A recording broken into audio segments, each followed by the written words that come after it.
What's up people, it's Tim from Exposure Ninja here, and in this video we're going to look at what are page titles and meta descriptions.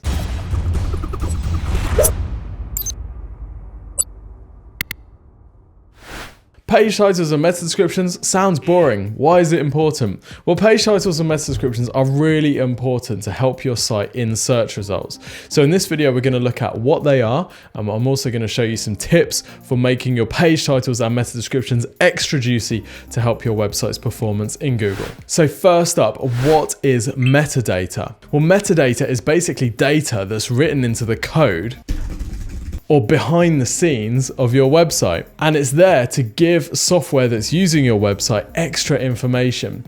So it's a bit like, you know, when you upload a photo from your phone onto your computer and your computer knows where the photo was taken. How does it know? Well, it knows because there's metadata attached to the photo. And in exactly the same way, software can tell what your website is about because there is metadata attached to it. Now, the two most important, arguably, pieces of metadata from a digital marketing perspective are page titles and meta descriptions. So what is a page title? Now, a page title, or title tag as they're also known, is the title of the page chosen by the website owner. It's the title that Google usually uses to show your website in the search results. So when you're looking through search results, that blue bit at the top of each search result, that is usually the page title. And you'll also see the page title in the browser tabs. When you've got loads of tabs open, you'll see the page title in each of those tabs, unless you're like my sister where you've got 50 billion tabs open and they're each 2 millimeters thick and there's no room for anything. So what makes a good page title? Well, on my screen now you can see some examples of good page titles. So buy luxury watches online, 24-month warranty, Chronext. So why is this a good page title? Well, the reason that this page title is good is because you can see that target keyword, buy luxury watches online. That's the phrase that they want this page to rank for. So they've included it at the start of their page title, which is going to give it a bit of a lift in search results. You can also see that they've included 24-month warranty in their page title. And this is what we call a USP, or a clear benefit statement. It's a reason why somebody would want to buy from this site rather than another site. The final element in their page title is their brand name. It's important that you include your brand name in your page title, otherwise Google's going to truncate your page title and stick your brand name in there anyway. Here's another example, 100% cotton baby blankets and swaddles you'll love. Now, it could be better because swaddles you'll love isn't necessarily a target keyword, but what we do have in there is cotton baby blankets and also cotton baby swaddles. Those words are in there as well. Both of those are going to be great target keywords for this website. Now here you can see a page title which doesn't actually have the business's brand name, which is fairly unusual, but it's still a pretty good one. Emergency dentist in Edinburgh, that is exactly what that page wants to rank for, so it's fantastic that they've got it in their page title. Now here are some bad examples of page titles. UK specialist watches, well that's just their brand name, they were going to rank for that anyway, so they may as well have included some target keywords in there. Likewise, baby blankets, boots. Right, baby blankets, lowercase, doesn't look right, does it? It doesn't look like a page that you'd want to click on. Come on, Boots, sort it out, mate. And then the ever classic, Hyde Associates, home. Well, unless you're trying to rank for the word home, there's really no reason to include the word home in any of your page titles. They're falling victim to it. We have no idea what this page is about from the page title. Sorry, Hyde Associates, it's a bit of a fail. So what about meta descriptions? Well, meta descriptions are the piece of text that you're asking Google to show in the description section of your website when it shows up in search results.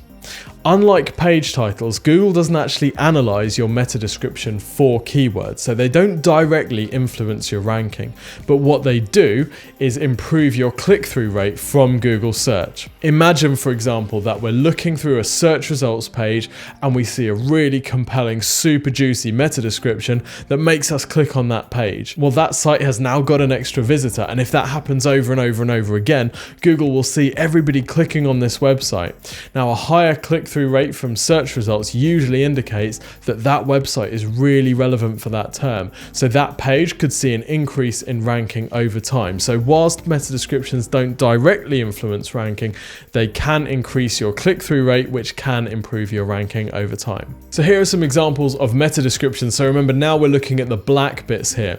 So here are some good meta descriptions. Buy and sell luxury pre-owned watches at Crown and Caliber. We're the premier buyer and seller of used luxury watches, including Rolex, Cartier, and Omega. So it tells us exactly what that page is about. To improve this even further, they could give us some indication of location, and they could also use some benefit statements or USPs. For example, free shipping, free collection, insured, guaranteed best price. Those types of things can make people more likely to click on that page rather than any of their competitors.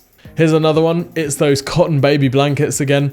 Buy 100% cotton baby blankets and swaddles online. Free UK delivery over £40. Great selection, excellent customer service. Find everything for a... Now, apart from the fact that it's been truncated, that is an excellent page title. Why? Because it tells us exactly what the page is about, and it gives us not one, not two, but 3 great benefit statements. Reason to click on that website rather than any of the others. Great job, Wayfair. What about some bad page titles? Because everybody loves laughing at idiots. In this example here, Watches of Switzerland, sorry people, we use cookies to improve your experience and help us understand how we can make it better. Some of these are essential to make this site work.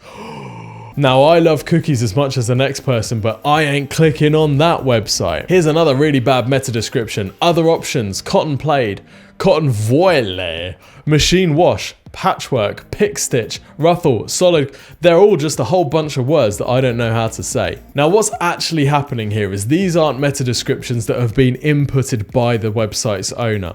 What's actually happening instead is that these businesses haven't used meta descriptions on these pages.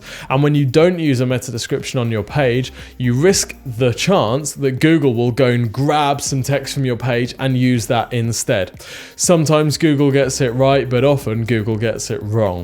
Even if Google gets it right, you're typically a better judge of what's going to make someone click on your website than Google is. So it's always a good idea to include fantastic meta descriptions on every page of your site. Now, what about the perfect length for your page titles and meta descriptions?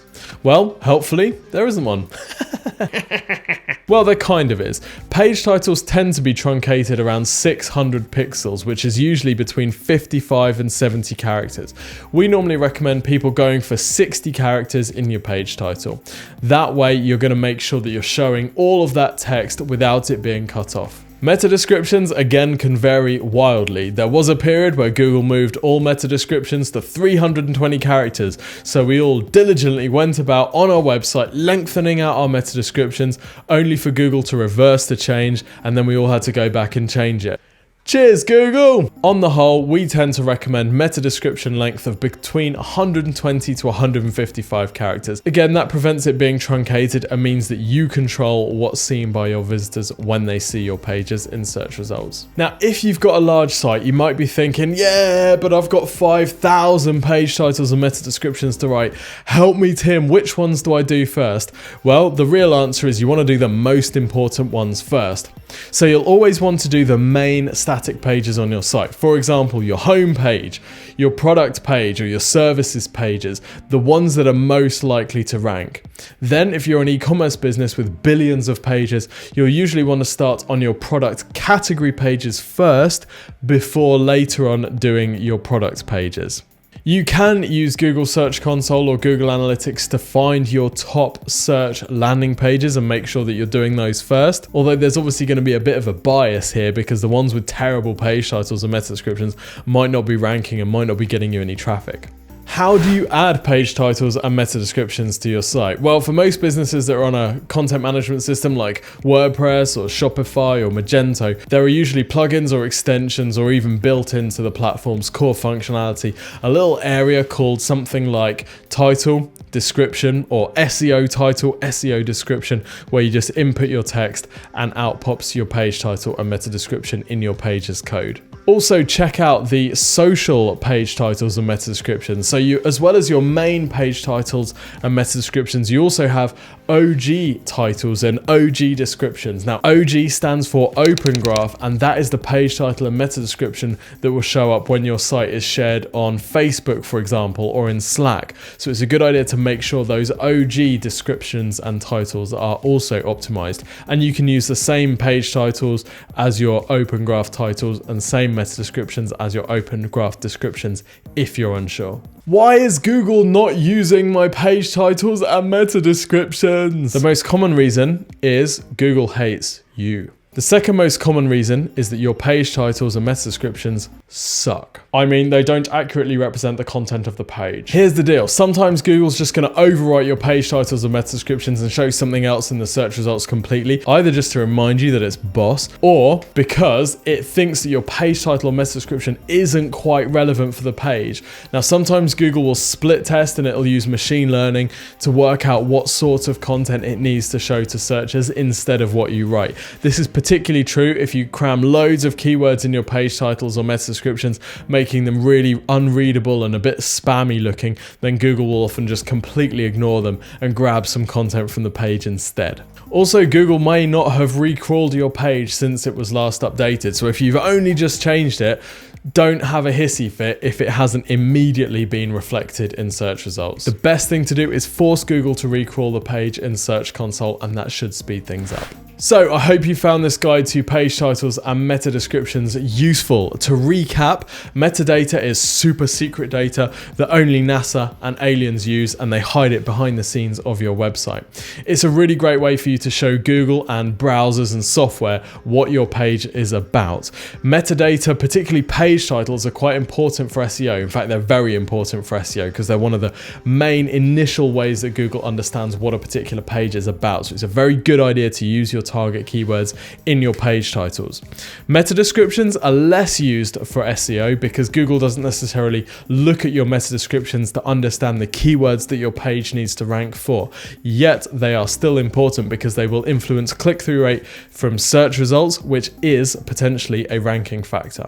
We looked at some examples of good page titles and good meta descriptions and bad page titles and bad meta descriptions. And we also talked about which page titles and meta descriptions to optimize first, how to add them to your site, and why evil Google might not be using your page titles and meta descriptions.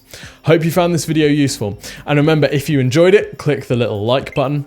If you want to check out more videos from Exposure Ninja, then don't forget to hit the subscribe button and that little bell icon, or leave us a comment if you've got any questions or suggestions of things that you'd like to see us cover in future. Don't forget, if you want some help with your digital marketing, then you can head over to exposureninja.com/review and request a free website and digital marketing review. What will happen here is we'll ask you a few questions about your website and your goals, and one of our team will then put together a 15-minute video where we'll show you how to improve your website's ranking, your traffic, and your conversions. It's completely free of charge. I know, crazy, right? But danger, there is a chance that you'll become a client after seeing this review because it'll blow your socks off. I have to be honest, but don't let that put you off. Go to exposureninja.com/review, and I look forward to seeing you in the next video.